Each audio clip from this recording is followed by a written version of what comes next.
Nikon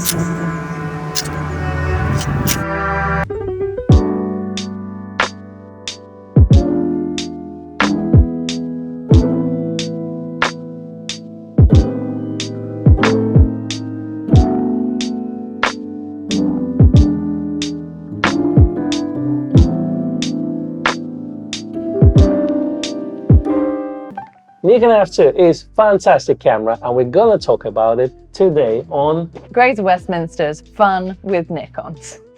The Nikon F2 was introduced in 1971 as a successor to the very popular Nikon F. However, they redesigned it.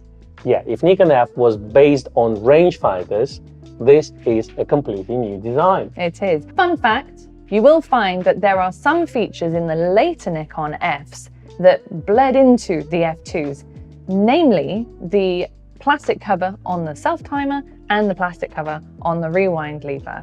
Now, those Nikon Fs were called Nikon F Apollos, colloquially termed because they were used at the time of the Apollo launch. There are many versions of the Nikon F2. We're going to talk about them in a moment. Well, the body of the camera is basically the same, is the heads that make each individual model different. Except the Titan. So first we had the plain prism Nikon F with no meter in the finder, just a straight shooting camera. OG F2, plain prism, as classic as you can get, and if you are the one who is a full manual photographer, that's probably the one you want to get. The prism was called the DE1. The other alternative was the DP1, which was the first photomic metered head for the Nikon F2. Now this one was a semi-automatic indexing head, and you needed the lenses to have the little coupling prongs on them in order to engage with the head to meter correctly. So essentially, if you want a light meter in your camera, that would be the one to consider. That's right. So that's the Nikon F Photomic with the DP1. Then they brought out a Nikon F2S, which also has a metered head. This is a DP2, and the only difference really between the DP1 and the DP2 is the DP2 used LEDs instead of a needle to show you whether you were under or overexposed. Is that so? Yes. Next up came the F2SB, which was essentially the same as the DP2, but used much improved silicon blue cells. Next we have the DP11. This turned the Nikon F2 into a Nikon F2 Photomic A. The nice thing about the F2A is that it actually has the letter A on the front, so you know that it is a completely different type of meter. This was an auto-indexing version of the metered head, didn't need the coupling prongs to engage with the metered head in order to meter properly.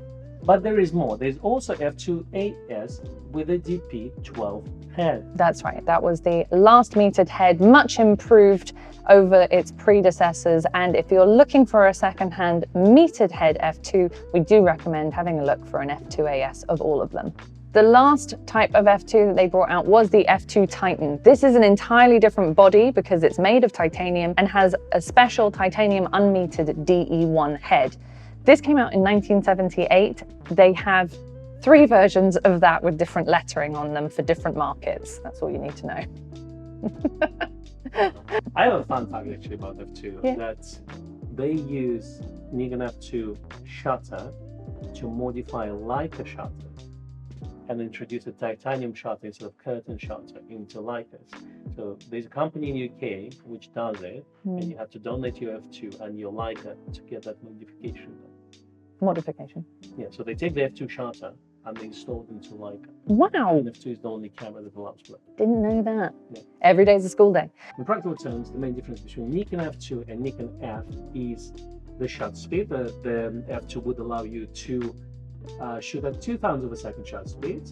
And also, if you use AI and AIS lenses with DP11 and DP12 heads, you can actually meter those well. You can't do this with Nikon F. Just to reiterate, in terms of lens compatibility, you can use pre-AI, AI, and AIS lenses, as well as, if you wanted to, AFD lenses on the Nikon F2, which obviously wouldn't autofocus, but they would work with no problems. So as long as the lens has an aperture ring, you can mount it.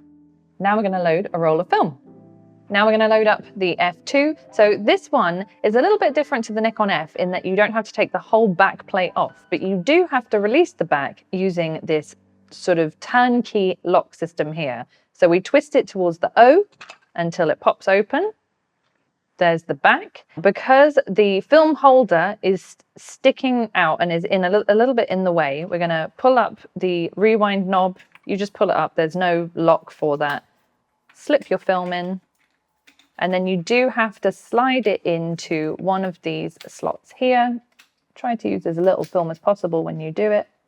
This is a reused roll of film, so it's a bit bendy. And I'm going to just manually turn it like that. And then you just fire off 3 shots or thereabouts until you get to 0, then you're ready to go. To rewind your film, you've got the film release button here, which will allow you to actually rewind the film. So you have to push that in first, then take up your rewind lever and just wind it back in. Tell us what you think about F2. What is your favorite version? Do leave your comments below. Yes, and thank you very much for watching. Please give us a like and a subscribe. And if you'd like to hear more about the F2, we did an hour-long live stream on it, and we'll include a link in the description box for you to go and watch it.